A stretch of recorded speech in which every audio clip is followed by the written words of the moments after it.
Most financial advice is designed for someone making $50,000 a year. Max your 401k. Don't worry about the mortgage. Let it compound. Safe advice. Sensible advice. But if you're making $120,000, $150,000, $200,000 a year, and carrying a 6-7% mortgage, that same safe advice might be quietly costing you hundreds of thousands of dollars. And here's the uncomfortable part. If you've been maxing your 401k while holding a 7% mortgage, you may have been mathematically losing for years. Not because you're bad with money, but because nobody ran the full equation for you. I'm Cole. I audit money decisions like your forensic accountant. Today, we're putting the 401k and the mortgage on the table and testing them under a microscope, not emotionally, mathematically. On one side, the 401k, tax-deferred, long-term, market-based. On the other, your mortgage, the single biggest drain on your monthly cash flow. Conventional wisdom says the 401k wins. The math says it depends. And that depends is where everything changes. Let's talk about the 8% myth. You'll hear this everywhere. The market averages 8%. Okay, but let's slow that down. 8% before fees, 8% before taxes, 8% before required minimum distributions, 8% before future tax law changes. Everyone loves saying 8 beats 7. That's cute, until taxes show up. If you're in a 32% tax bracket today, and likely in a similar bracket in retirement, your 8% doesn't stay 8%. After taxes and fees, you may be closer to 4.55%. And now suddenly, you're comparing 5% variable, delayed, taxable, versus 7% guaranteed, tax-free, immediate. That's not investing. That's capital inefficiency. You don't have an investment problem.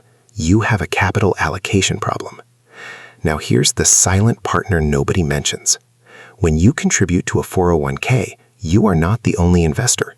The IRS is your silent partner. They didn't take the risk. They didn't sit through bear markets. They didn't stomach volatility. But when you withdraw, they take their percentage. And here's the part that messes with people. You're celebrating a $1 million balance, but you don't own $1 million. You own whatever is left after taxes. That's not pessimism. That's arithmetic. I had a client, let's call him David, retired at 62, $1.2 million in his 401k. He said, I did everything right. Then he began withdrawing $80,000 a year. After federal and state taxes, it became roughly $52,000. He thought he had $1.2 million. He effectively had closer to $780,000 in spendable money. Suddenly, that $1 million retirement felt like monopoly money. Now here's the twist. If David had aggressively paid down his 6.5% mortgage in his 40s and 50s, he wouldn't need $80,000 a year. He'd need $40,000. Half the stress, half the withdrawal pressure, half the tax exposure. Same discipline, different outcome. Let's look at the income threshold where this flips.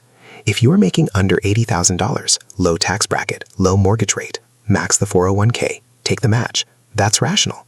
But if you're making $120,000 plus and you're sitting on a 6-7% mortgage, the equation flips. Now let's examine the alternative, the 7% guarantee.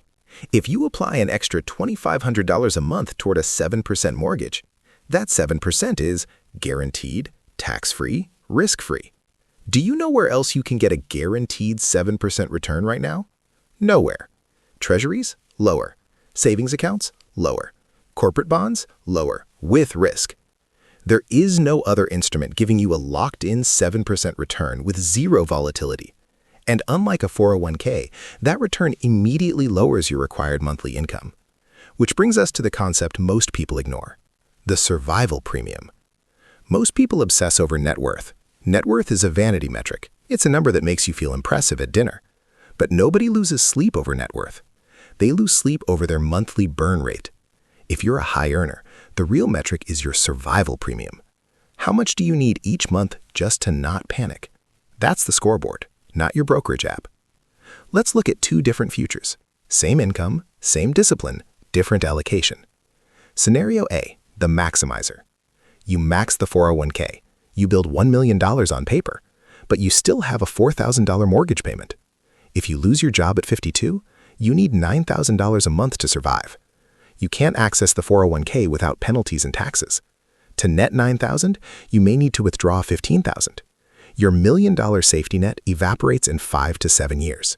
You're rich on paper and fragile in practice. Scenario B, the mortgage assassin.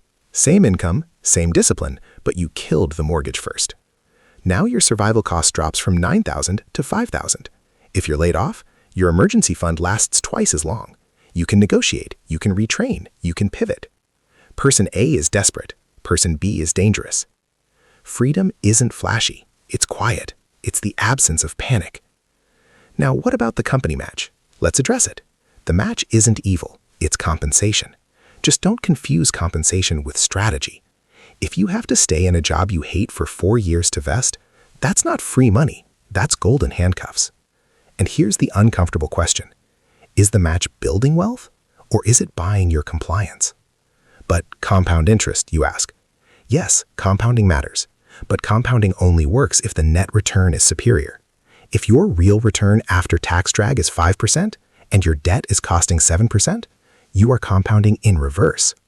And here's the bigger risk. You're betting on future tax policy staying favorable for 30 years.